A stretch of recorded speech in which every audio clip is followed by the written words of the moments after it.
prenuptial agreements in Canada, specifically Alberta. So people have heard about prenups, a prenuptial agreement.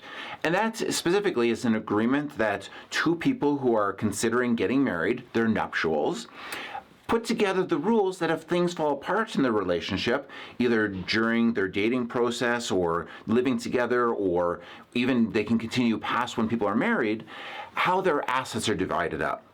The advantage to having a prenuptial agreement is that people will have the ability to set the rules while they're still on good terms. They can be fair without being emotionally angry. There's less emotional context for blowing things up. And it just allows people to really set that down. Now, why is that good? It's good because if ultimately the relationship fails, then there's not this big legal battle that we often hear about between people. There's not years of litigation between the spouses in terms of deciding who has to deal with the debts and who gets the assets, who gets the house and whatnot. We even see prenuptial agreements deal with things like who gets a specific dog in the breakup of a relationship. While many people think that this is not something that's very romantic, the other side of it is to consider it kind of like an insurance policy. People have insurance policies on their home, never expecting their house to burn down, but on that rare occasion that the house burns down, they're really glad they have it in place. So what kind of things can you put into a prenuptial agreement?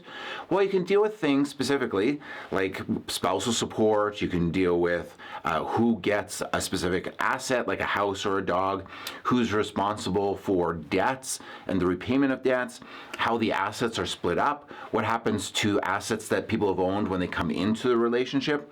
Basically, it's as open as you want it to be or as closed as you want it to be. Some people just want to deal with a home and that's it, or a pet. So that is up to you. In order to have a valid prenuptial agreement, you need to make sure certain things are in place. A person can't be coerced in any way. For instance, you can't say, oh, our wedding's next week. If you don't sign this, I'm not marrying you. That would be a problem. Also, you need to get independent legal advice.